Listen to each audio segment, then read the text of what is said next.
तो भक्त मैया के दरबार में गेले, मैया कहे छे, मैया से कहे छे वही स्केल है ना, वही रखिएगा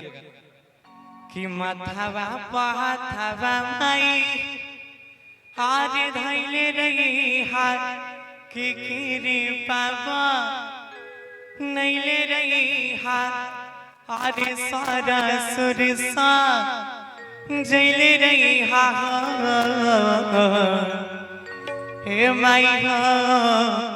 हरे हाथ जोरी करेला रजिया आचारवा ओ ढैले रही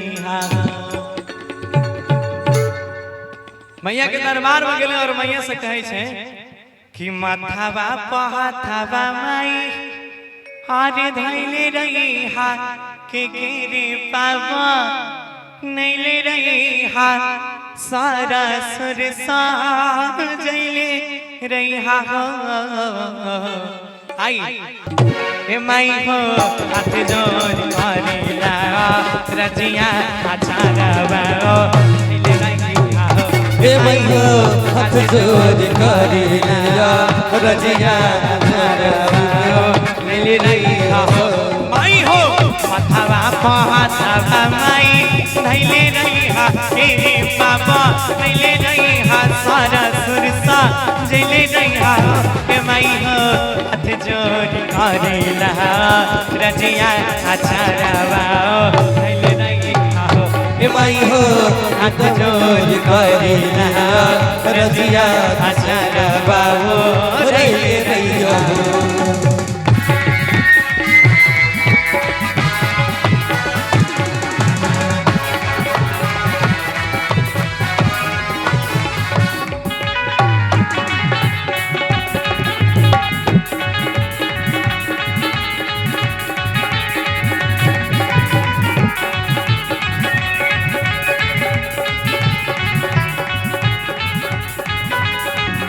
ओकर बाद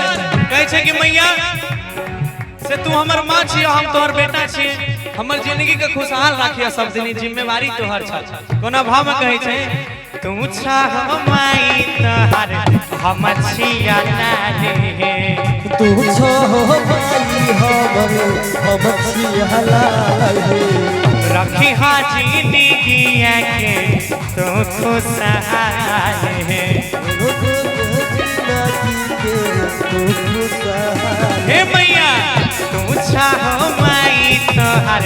हम छिया लाले रखी हा जिंदगी के तू खुशहाल और कि तू चाह माई तोहर हम छिया लाल है और रखी हा हमर जिंदगी के तू खुशहाल है। ओकर बाद कहे छे कि बेटा के पगरीबा चले रही हा अरे बुधिया से खैले रही हा कि बुधिया से खैले रही हा हे माई हे हाथ जोड़ करेला रजिया आचारवा ढैले रही हा हे माई हे हाथ जोड़ करेला रजिया आचारवा ढैले रही हा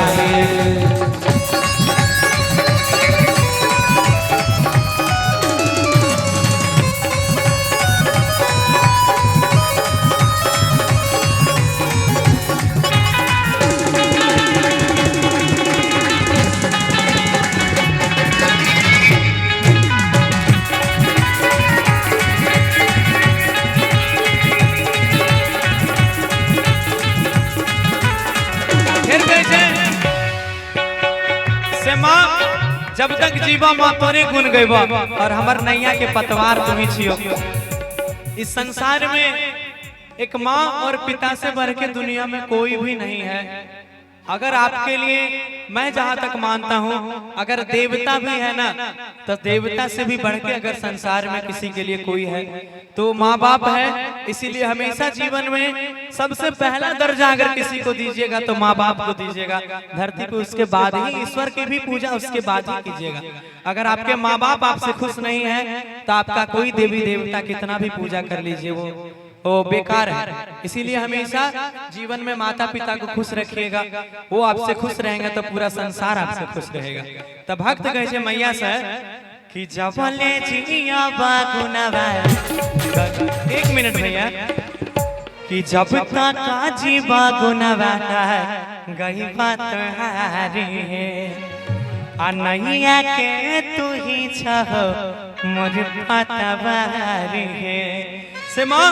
हम जब तक जीवा तोरे गुन गए हमार नैया के पतवार सब दिन संभालने रहिए। आई जब तक जीवा गुनवा गई बात हारी, जब तक जीवा गुनवा गई बात हारी, नैया के तू ही छह मोर पतवारी, नैया के तू ही छह मोर पतवारी।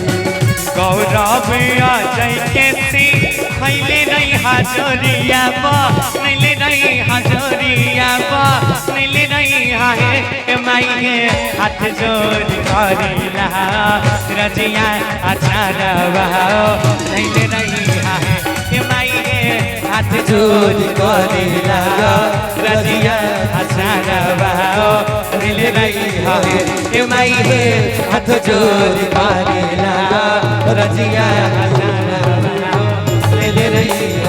है माइये हाथ जोड़ करिला रजिया हजरवा ओ ले रही है।